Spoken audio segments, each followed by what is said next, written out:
bom poder estar aqui de novo com vocês.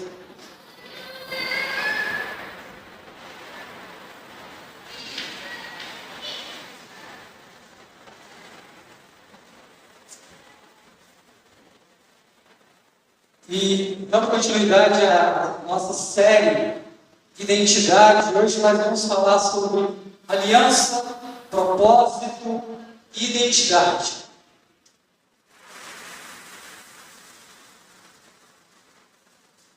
Nosso texto base é Jeremias 31, profeta Jeremias 31.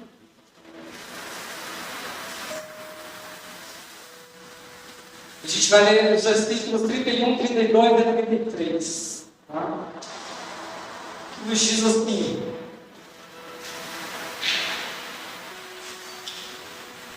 está chegando o dia, diz o Senhor, em que farei uma nova aliança com o povo de Israel e de Judá. Não será como a aliança que fiz com seus antepassados, quando os tomei pela mão e os tirei da terra do Egito. Embora eu os amasse como o marido ama a esposa, eles quebraram a aliança, diz o Senhor. E esta é a nova aliança que farei com o povo de Israel depois daqueles dias, diz o Senhor. Porém, minhas leis em sua mente e as escreverei em seu coração. Serei o seu Deus e eles serão o meu povo. Irmãos, Jeremias, ele profetizou em Judá, um período muito difícil do povo de Deus. O reino do norte, Israel, já tinha sido destruído pelos assírios, e o reino do sul, Judá, vivia a opressão dos babilônios e seria derrotado tempos depois. E diante da apostasia do povo, Jeremias trazia uma profecia muito dura, de castigo, de destruição, de juízo. Mas aqui, nessa passagem, ele nos traz uma mensagem de esperança e de cumprimento do plano de Deus que estava chegando, não é? Então a profecia, ela nos faz lembrar de uma aliança que foi feita com os antepassados, que foi quebrada, mas que chegará um dia em que virá uma nova aliança. E Ele será o nosso Deus, e nós seremos o seu povo. Portanto, temos uma aliança que foi quebrada e a promessa de uma nova aliança que vai restaurar todas as coisas. Então, nosso primeiro passo é olhar para essas alianças, entender o que elas significam, como que elas se relacionam. Então, vamos um pouquinho lá no primeiro slide, por favor. Então, eu quero olhar aqui como que Deus movimenta a história por meio das alianças com os homens, como Deus se revela progressivamente a cada aliança e interage com o seu povo para o cumprimento do seu propósito, e como isso interfere na nossa identidade em Deus. Afinal, Deus não está parado, como podem afirmar alguns. Ele fez todas as coisas, mas Ele abandonou a criação. Pelo contrário, a Bíblia nos diz que Deus tem todo o poder e que governa todas as coisas, pequenas, as grandes, tudo está no controle das suas mãos. Amém? Então a gente pode primeiro perguntar: o que são essas alianças? O significado do dicionário nos diz que é um pacto, um ajuste, uma convenção ou um contrato.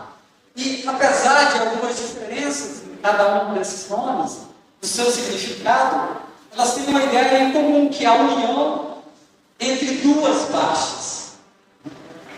E há também compromissos mútuos, quer dizer, é um acordo que vincula obrigações, direitos e deveres, né? Fazer ou não fazer algo, e também sendo estabelecidas penalidades caso haja alguma quebra nessa aliança. Então, é comum a gente fazer uma analogia com o casamento. O casamento, ele é uma aliança, é um pacto, é um acordo. Então, tem até um contrato civil em que a gente assina e que se baseia na vida social em comum, a divisão de bens, a guarda de filhos, mas também ele é um acordo em que ambos se comprometem a amar, ser fiel, respeitar, cuidar, honrar um ao outro, enfim. E a gente tem até um objeto, né, um sinal desse pacto, dessa aliança. Né? E havendo um descumprimento por alguma das partes, há uma mancha nesse compromisso firmado e há uma quebra nesse pacto. E na Bíblia, nós encontramos vários acordos, muitos contratos que são firmados entre pessoas, nações, grupos, e esses pactos eles são estabelecidos, em muitos casos, para resolver uma demanda entre as partes que pressupõe a existência de interesses mútuos. No entanto, as alianças que Deus faz conosco, com os homens, elas partem dessa ideia, mas tem algumas particularidades que eu queria mostrar aqui para vocês. A primeira delas é a iniciativa. A iniciativa de estabelecer alianças sempre parte de Deus. E ela se dá conforme a sua graça e a sua escolha. Quer dizer, Deus escolhe se relacionar conosco por graça, conforme a sua graça, não é mérito nosso. Essa escolha, ela define a nossa identidade como alvo do favor divino. O segundo ponto o compromisso divino. Uma das diferenças fundamentais aqui entre as alianças dos homens e as alianças de Deus com o homem é a disposição de Deus em firmar e sustentar a aliança. Quer dizer, ela é iniciada exclusivamente por Deus e se dá pela sua soberania de estabelecer a aliança, mas também de fazê-la chegar a um termo, o seu amor, por sua fidelidade. Com Deus, ele se compromete com o cumprimento da aliança. Próximo, o vínculo pessoal. As alianças, elas não são apenas acordos coletivos, mas elas estabelecem uma relação pessoal entre Deus e o seu povo. Então as alianças aqui, elas são como um convite que Deus nos faz para que a gente possa conhecê-lo intimamente e que a gente possa viver em comunhão com Ele. E o último ponto que eu trago aqui, que também é muito importante, são os termos estabelecidos nessas alianças. As alianças entre homens, elas têm condições específicas que ambas as partes têm que cumprir. Então há uma expectativa. Eu faço um acordo, contrato com alguém, eu compro um carro, eu compro uma casa. Então eu tenho a expectativa de que nós, que acordamos aquilo, nós vamos cumprir aquilo que está estabelecido, aquilo que foi firmado, para que a gente possa cumprir esse acordo até o final e não possa haver nenhum tipo de problema. No entanto, as alianças de Deus com o homem, elas são baseadas na graça e no amor incondicional de Deus. Embora Paulo possa incluir responsabilidades humanas, a essência dessas alianças ela está enraizada na fidelidade divina. na disposição unilateral de Deus de manter todos os termos estabelecidos naquela aliança. Então Deus faz uma aliança conosco, mas Ele já se compromete a cumprir. Nesse sentido, nós temos dois tipos principais de aliança, as condicionais e as incondicionais. E a diferença está em quem assume essa responsabilidade primária do cumprimento da aliança. Quer dizer, a condicional, ela depende da obediência humana ao mandamento, né, para que haja uma continuação da aliança, e também para que as bênçãos não sejam retidas. Percebem que as alianças, elas são acompanhadas de promessas, e a quebra vai reter essas bênçãos. Já na incondicional, ela está baseada apenas na fidelidade unilateral de Deus. Apenas Deus assume a responsabilidade, o compromisso. E das alianças que nós vamos ver aqui, apenas duas são condicionais. As demais, elas são incondicionais. E a gente vai ver isso no próximo bloco. Um outro ponto que a gente pode ver, para a gente fazer essa parte introdutória de explicação de aliança, é a conexão que há entre elas. Então, essa conexão ela é importante porque ela revela o desenvolvimento progressivo do plano redentor de Deus ao longo da narrativa bíblica. Olha só, as alianças elas vão se desenrolar, né, e revelar esse plano que Deus tem para cada um de nós. Vamos perceber que cada aliança ela revela um pouquinho mais de Deus. Nos aproximamos um pouquinho mais de Deus e aponta para a promessa definitiva, cumprida em Jesus Cristo, consolidando o propósito que nós vimos de Deus de reconciliar a humanidade consigo mesmo e restaurar a criação. Amém? Olha só os Salmos 25:14 diz para a gente: o Senhor confia os seus segredos aos que o temem e os leva a conhecer a sua aliança. Então Deus, Ele quer revelar, e isso é fundamental para a nossa identidade. Quer dizer, nós temos um Deus que está interessado em se relacionar com o seu povo. Tem uma frase que Ralph Smith diz assim: uma afirmação da revelação é absolutamente necessária para a fé cristã. De outro modo, teríamos uma série de ideias que elaboramos de nós mesmos. Por isso nós precisamos de uma revelação divina, senão é aquilo que a gente tem conversado, senão vamos pensar de coisas a partir de nós mesmos.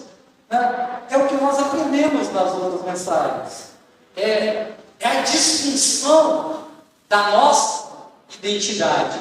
Ora, se eu não encontro uma resposta efetiva de quem eu sou, a minha essência, eu vou buscar na minha existência. Aqui não estou querendo entrar nos conceitos filosóficos de existencialismo, mas apenas para exemplificar que se eu não encontro no meu interior algo que vai me definir, que vai dizer de fato quem eu sou, eu vou buscar em algo exterior.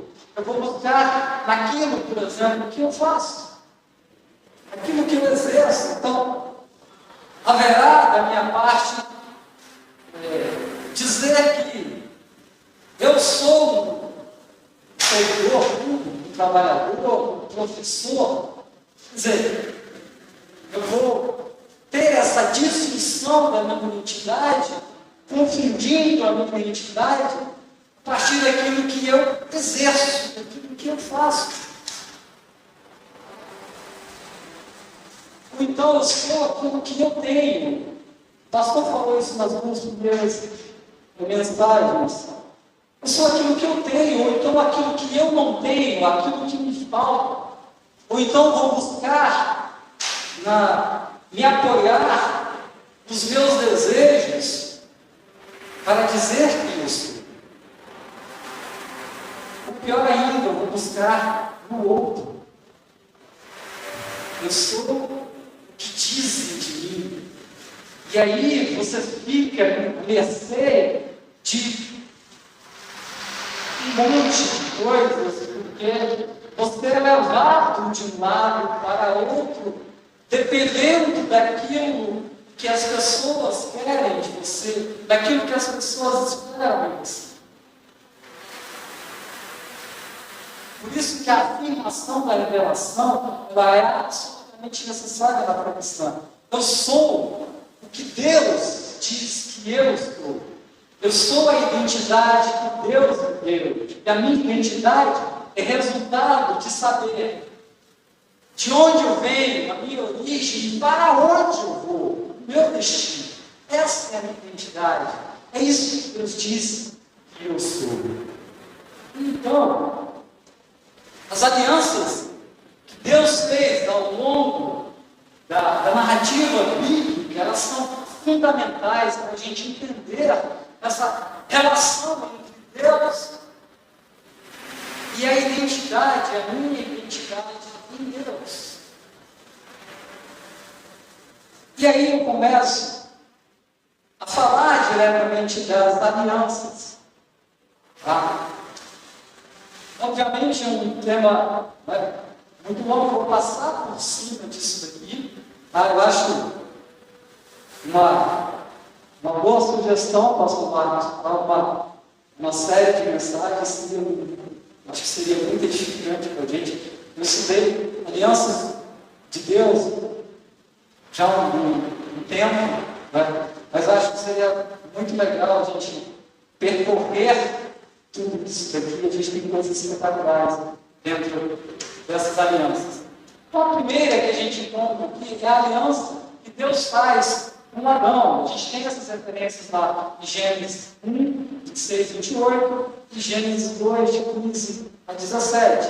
Aqui, resumidamente, Deus cria o homem à sua imagem e semelhança, o coloca no jardim do Éden para que ele exerça autoridade sobre tudo aquilo que Deus criou e que ele tenha um relacionamento direto com Deus, uma comunhão com Deus. Então isso é o que era esperado, não é? A promessa de Deus aqui é restaurar a comunhão quebrada pelo pecado e enviando a semente da mulher para vencer a serpente. Como está lá em Gênesis 3,15. E aqui tem uma questão doutrinária que alguns colocam que há uma aliança, ou pelo menos uma promessa anterior que seria a edênica, né? E depois a adâmica, de fato. A edênica é aquela que é estabelecida no jardim, mas antes daquela. Então tinha uma promessa de uma vida em perfeita comunhão com Deus. Correto? Mas havia uma única regra, uma única condição, e essa era uma das alianças condicionais. E qual era essa condição? Não comer do fruto da árvore do conhecimento do bem e do mal. Então a aliança, a gente conhece a história da aliança, ela é quebrada, o pecado e a morte entram no mundo, o homem se afasta de Deus. Já na aliança adâmica, que é feita com Adão após a queda, essa aliança ela promete a vinda de um descendente que vai esmagar a cabeça da serpente. Gênesis 3,15 fala: porém, inimizade entre ti, a serpente, e a mulher, entre a tua descendência e o seu descendente, a descendência de Satanás e a descendência, que no caso aqui é Cristo, né? e este te ferirá a cabeça, e tu me ferirá o calcanhar. Essa promessa, ela se cumpre em Jesus Cristo, por meio da sua morte, a sua ressurreição, em que ele vence o inimigo, vence Satanás. Então, Jesus ele teria sido ferido no calcanhar, mas ele feriu a cabeça da serpente. Bem? Então, é uma aliança incondicional, tem uma promessa de Deus de restaurar essa aliança que é quebrada, mas que não dependia do comportamento de Adão, não era incondicional, mas da determinação soberana de Deus. Então, pelo pecado, nós nos tornamos inimigos e perdemos essa comunhão, esse relacionamento direto com o Criador. E Deus ele abomina o pecado, mas ele ama a criação. Por isso a gente vai ver claramente aqui na próxima aliança, né, porque a humanidade se manteve no pecado, a corrupção e a violência, elas se espalharam sobre a terra e o homem se distanciou de Deus. Portanto, Deus precisa interferir nessa história. E aí nós chegamos na aliança de Noé, em que Deus aplica a misericórdia e promete preservar a criação, mostrando a sua fidelidade, mesmo em um mundo que estava marcado pelo pecado. Nessa aliança, Deus intervém no curso da história por meio do dilúvio. Pensemos também que mesmo no mundo total, apostasia, Deus aplica a misericórdia e Ele vai prometer preservar essa humanidade. Olha só o que diz Gênesis 9, 11 e 12. Eu convosco estabeleço a minha aliança, que não será mais destruída toda a carne pelas águas do dilúvio, e que não haverá mais dilúvio para destruir a terra. Disse Deus: este é o sinal da aliança entre mim e vós, e entre toda a alma vivente, está convosco por gerações eternas. Esse sinal é o arco das nuvens, né, a gente conhece, né? Deus, quando vem as nuvens, tem o arco, você lembra da aliança. Tá? Enfim. Lembra de tudo aquilo que ele prometeu e fez. Então Deus intervindo diretamente sobre a maldade e a corrupção do homem para garantir o seu propósito, para que o seu propósito seja cumprido e para que a identidade do homem seja ajustada. Entendendo que ele é o destinatário, que ele é alvo da misericórdia, da fidelidade de Deus, que nós temos salvação. Por isso, preservação. Já está falando da disposição de Deus em criar e sustentar a criação. Depois nós temos a aliança com Abraão, que Deus escolhe um povo para ser canal, para ser bênção para todas as nações. Então, na aliança com Abraão, Deus promete que todas as nações elas serão abençoadas a partir dele, de Abraão. E aponta para um plano maior que vai se cumprir em Jesus Cristo. Abraão é um personagem muito importante no povo antigo. Três religiões, o judaísmo, o cristianismo e o islamismo, reconhecem como pai da fé. E nós não conhecemos, né, da história de Abraão, a gente não conhece muito quais foram as razões para Abraão ser glorificado. A Bíblia apenas nos relata que Deus disse a ele para ele sair da sua terra e ir para um lugar onde o Senhor lhe mostraria. Gênesis 12. Lá Deus faria de Abraão a partir de Abraão, um grande povo. E fonte de bênção para todas as nações. E qual era a única condição? Olha só, a condição aqui era pré-aliança. A condição aqui era apenas a disposição de Abraão em sair e aceitar o chamado. Quando ele aceita o chamado,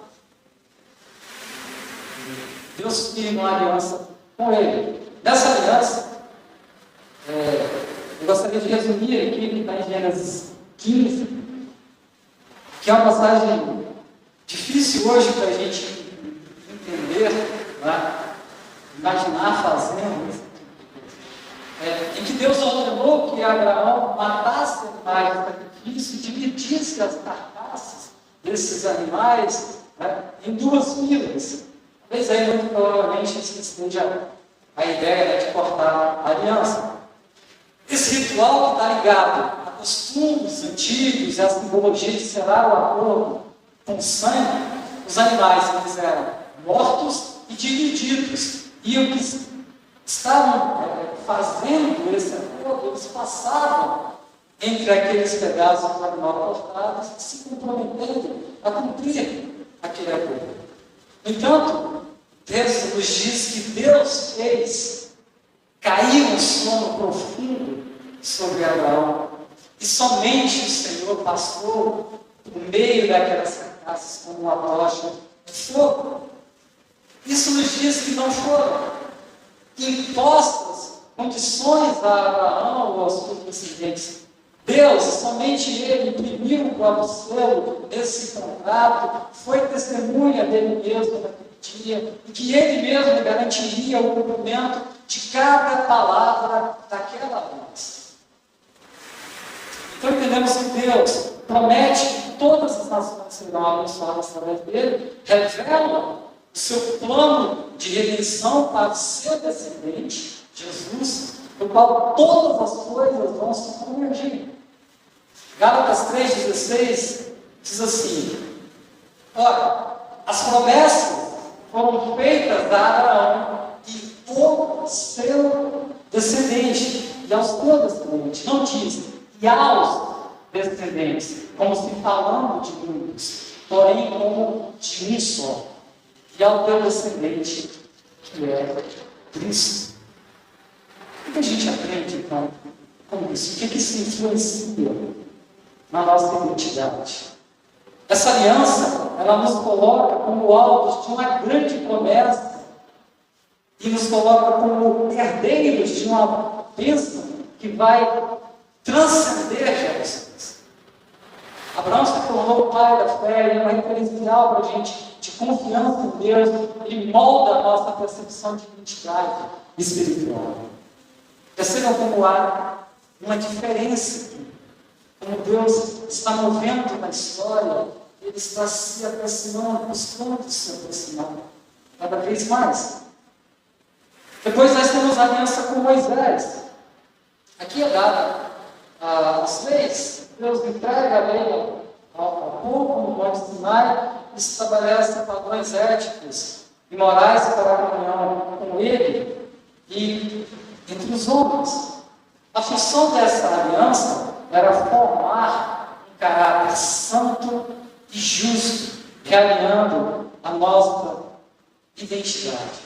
Eu não sei quantos de vocês estavam aqui no domingo passado, mas a gente percebe aqui uma relação com Efésios, que nós conversamos no domingo passado. O homem, ele é chamado a ser santo e separado lá atrás, refletindo o caráter de Deus em uma sociedade que era baseada na justiça e na adoração. Se na aliança abrâmica a ênfase está na promessa de um povo numeroso de bênção para outras nações, a aliança mosaica dirige ao relacionamento de Deus com o seu povo.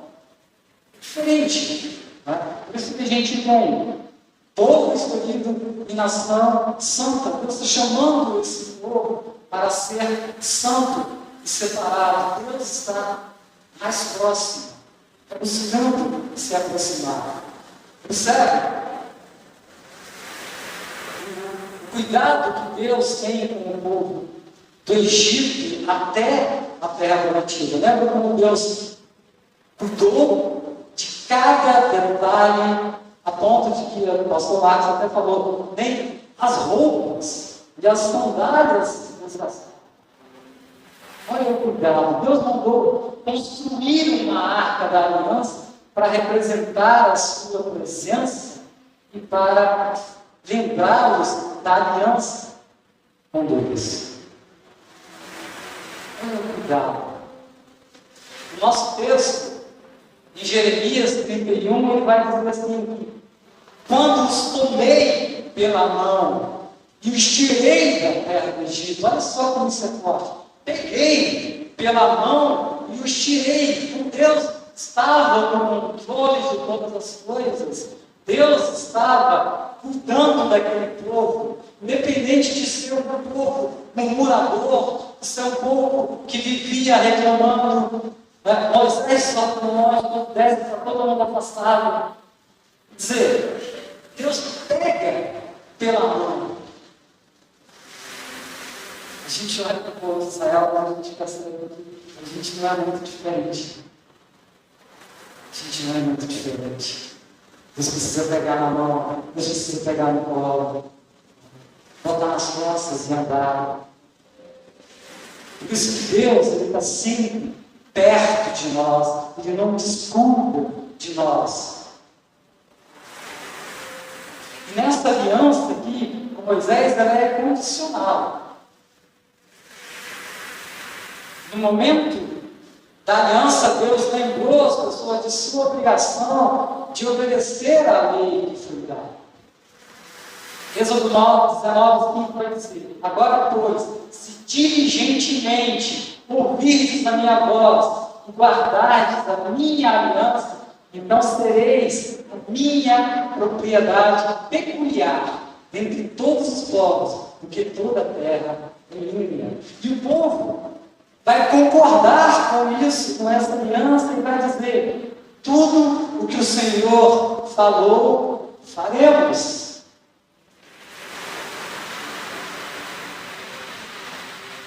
Meus irmãos, não sei se vocês conseguem perceber a ligação de tudo isso lá no Efésios, aquilo que a gente conheceu no livro passado. Nós somos criados e abençoados, nós somos escolhidos e chamados à santidade, a vivermos de forma irrepreensível diante dele. Nós somos redimidos e libertos do pecado, do poder do pecado por meio do sangue de Jesus. Somos remidos, perdoados os pecados quando Jesus morre naquela cruz, como sacrifício expiatório. É isso. Depois a gente vai ter um reino eterno, depois uma nova aliança em Cristo, que somos chamados para ser filhos de Deus. Sabe? Eu me enxergo aqui no amor de Deus, o cuidado de Deus, a sua fidelidade, a sua misericórdia. Lá na primeira aliança, Deus já estava com um plano de redenção pronto. Deus não foi pego de surpresa com o pecado de Adão. Eu olho para tudo isso e eu fico maravilhado com esse plano divino.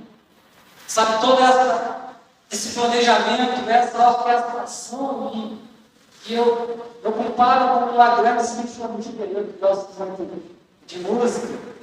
E quando a gente olha, às vezes, não entende muito bem todos aqueles instrumentos. Quando você chega um pouco mais cedo, eles estão ali afinando os instrumentos, você olha e parece meio caótico tudo aquilo ali. Mas aí chega o maestro, né? Bate todo mundo, cara.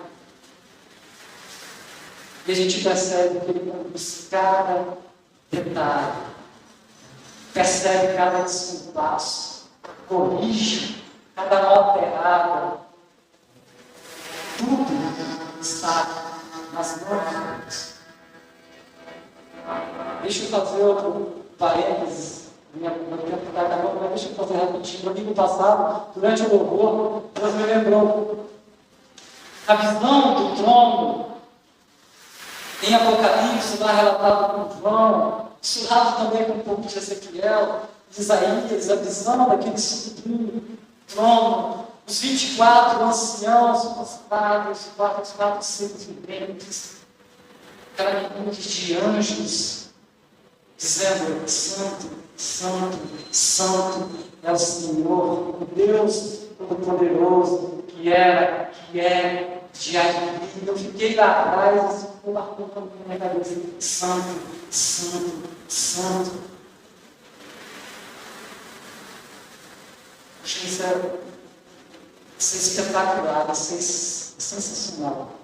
Foge muito assim, da minha convicção.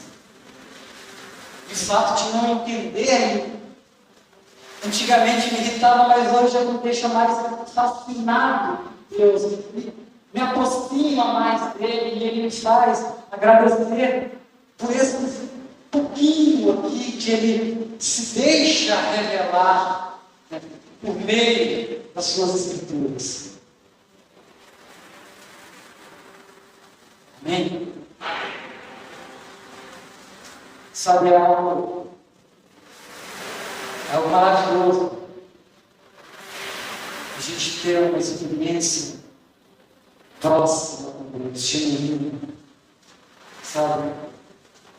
Você conseguir enxergar determinadas coisas que a gente não percebe quando a gente está distante, que a gente está longe.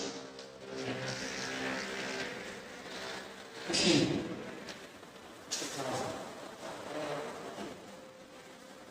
Davi, né? Então, na aliança, aqui com Davi, é a promessa de um reino eterno.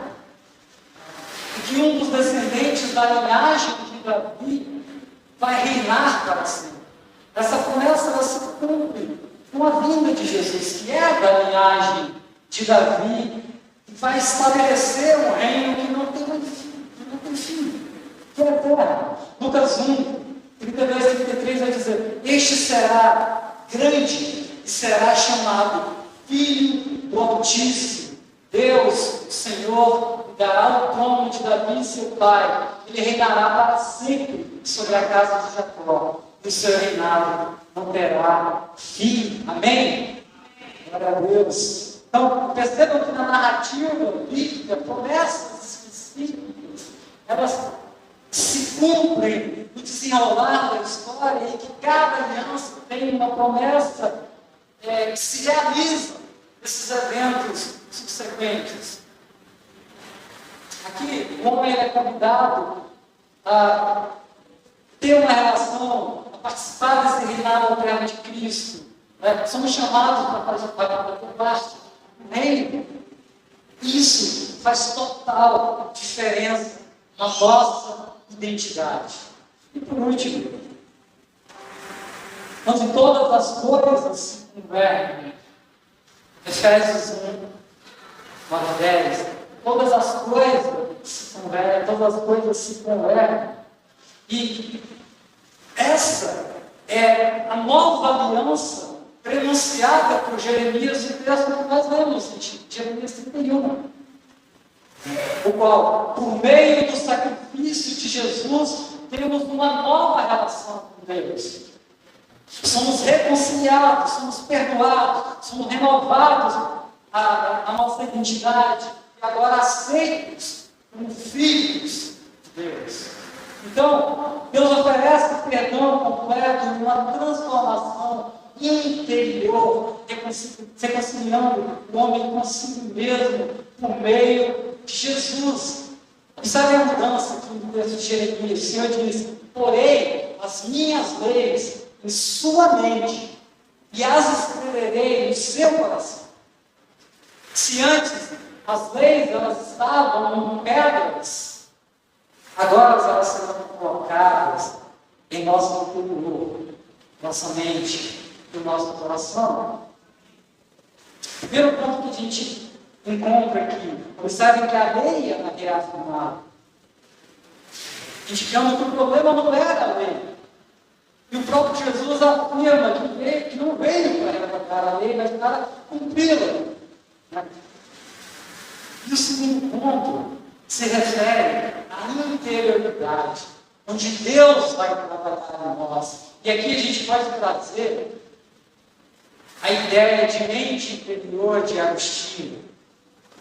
A noção de interioridade em Agostinho ela se desenvolve em oposição a uma busca excessiva por verdades exteriores, por verdades materiais. A verdade ela está no nosso interior, quando nós citamos Jesus. Cultivar a interioridade, portanto, é uma tarefa de mergulhar no homem interior, porque é lá que nós vamos encontrar a verdade. A mente interior, portanto, ela não está ligada apenas à cognição, ao pensamento, à razão, mas ela é o núcleo da vida espiritual e moral de todo ser humano. É na interioridade que o ser humano experimenta a presença divina e pode discernir a vontade de Deus. Em outras palavras, é lá que nós encontraremos o caminho, a verdade e a vida. Amém? Por isso Deus coloca a lei em nossa mente, em nosso coração. Ela não vai estar mais em pedras, mas ela vai estar no nosso interior, porque na nossa caminhada somos transformados de dentro para fora. Deus coloca a sua natureza em nós. Por isso que nós somos transformados. Por isso que nós passamos a ter uma identidade firmada em Cristo. Amém? Eu não sei se eu tenho mais tempo. Tem, né? Eu queria falar o último tópico com vocês, que é o propósito. O propósito das alianças de Deus. O propósito final em todas as alianças é a própria glória e a plena restauração da sua criação. Pode passar mais um, por favor? Através de Jesus Cristo, todas as coisas são reconciliadas com Deus, o seu reino será estabelecido em plenitude, é o que nos diz Apocalipse 21, 22. Então, de acordo com a Bíblia, o propósito de Deus pode ser resumido em revelar-se a si mesmo. Quer dizer, a disposição de Deus em se revelar ao homem, a sua criação, a se aproximar dele, porque o homem pecou e ficou distante de Deus. Mas Deus elabora esse plano de redenção, de resgate. Ele, ao longo das alianças que são firmadas com o homem, ele vai se aproximando de Deus para cumprir esse plano divino. Então, ele revela-se a si mesmo. Segundo, Deus ele se aproxima de nós, ele interage com o seu povo, né? Já que estamos com a comunhão perdida, ele precisa restaurar essas coisas. Depois, ele vai redimir o homem e restaurar a comunhão perdida, né? Com a queda, né? O homem precisa ser trazido de volta à presença de Deus. E por último, estabelecer o seu reino eterno. O propósito final é cumprir, é reunir todas as coisas em Cristo sob a sua autoridade. Em resumo, as alianças bíblicas, elas são a forma como Deus interage ativamente na história, conduz até a concretização do seu plano, do seu propósito. Ele revela o seu amor, a sua fidelidade e o seu plano para a humanidade. Ao compreendermos essas alianças, a gente entende a dinâmica da história da salvação. Desde a queda até a morte, ressurreição de Cristo. Mas também ela nos revela, a gente começa a entender o nosso lugar dentro desse plano divino. Deus ele não é um observador passivo.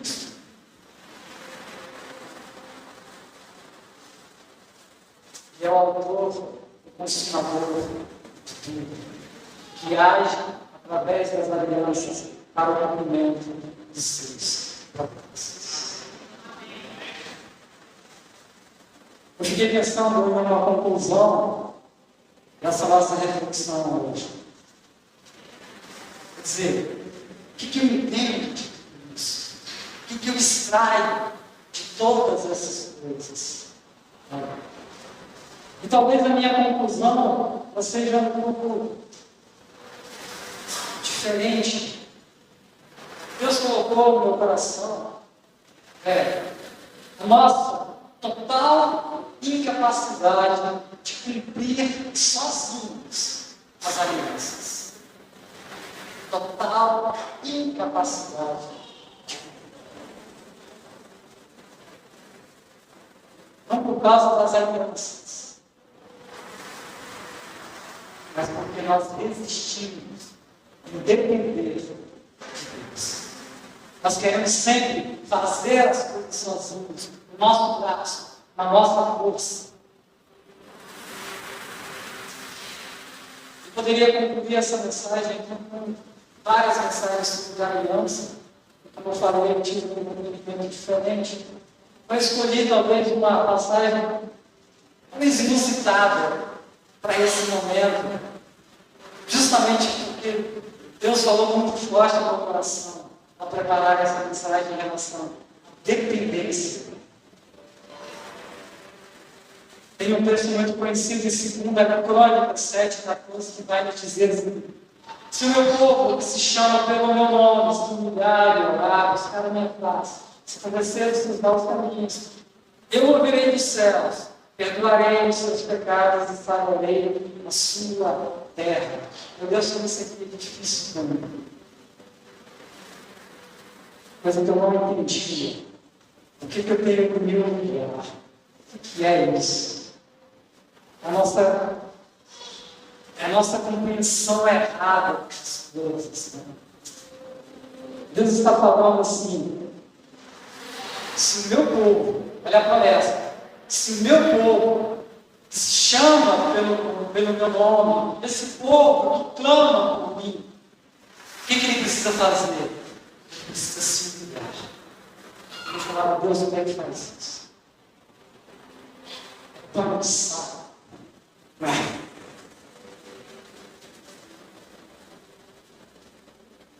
Humilhar é reconhecer que você não é capaz de resolver tudo sozinho. Você reconhecer que você depende de Deus. É a primeira coisa. Olha, o primeiro critério que Deus estabelece aqui nessa promessa: se o meu povo se clama pelo meu nome, se humilhar. Primeira coisa, reconhecer que você depende.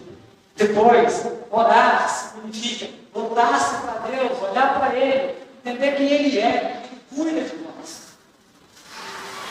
Depois, buscar a minha paz, buscar em esforço. Olha só a nossa participação dentro da floresta.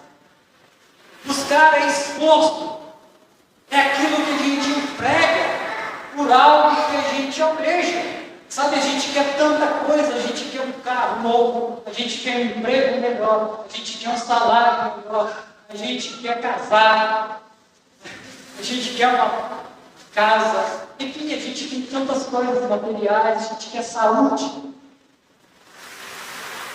E a gente emprega um esforço nisso.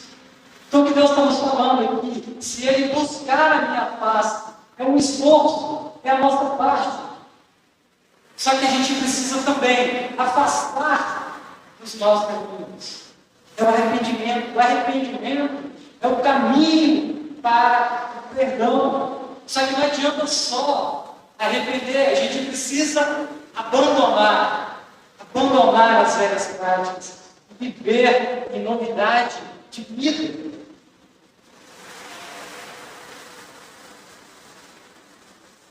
E qual é a promessa de Deus? Perdoarei o seu pecado. Esta é a bênção, mas não em nós, mas na dignidade de Jesus. Não é nosso mérito. Por Ele encontramos esse perdão. E por fim, Ele vai curar a nossa. O que é curar a nossa? O que isso significa? A terra ela foi afetada pelo pecado, pela desobediência. Por isso, as coisas precisam ser restauradas. É aquele dia onde todas as coisas se convergem em Cristo.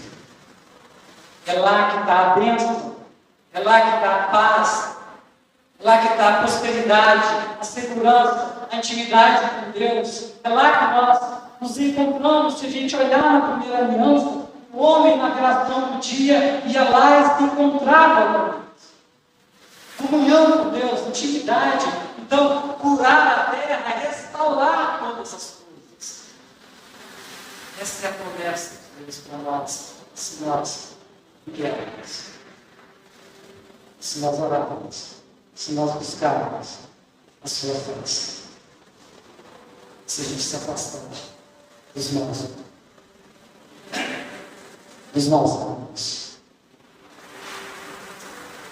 Meus irmãos, as alianças, eu estou terminando, as alianças, elas apontam para algo dos céus, sublime, que é do alto, as coisas para as quais Deus nos chamou. Elas só podem ser alcançadas com uma identidade firmada em Deus por meio de Jesus Cristo. Então, irmão, nós não somos nada assim. Nós não podemos nada assim. Essa é uma grande verdade. Portanto, pare de lutar contra aquilo para o qual Deus chamou você para ser. Falamos isso no mês passado. Isso só vai te enfraquecer.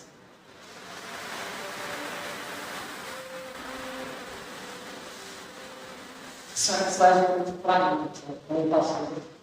Falando para mim isso, falando para mim mesmo.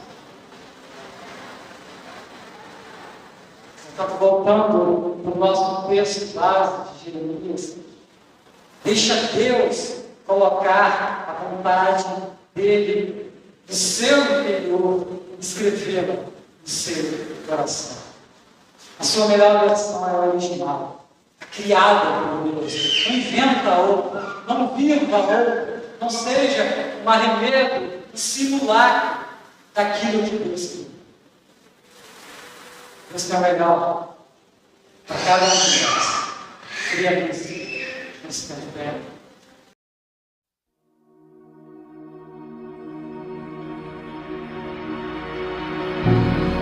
És adorado entre nós, tão desejado aqui, mas nada se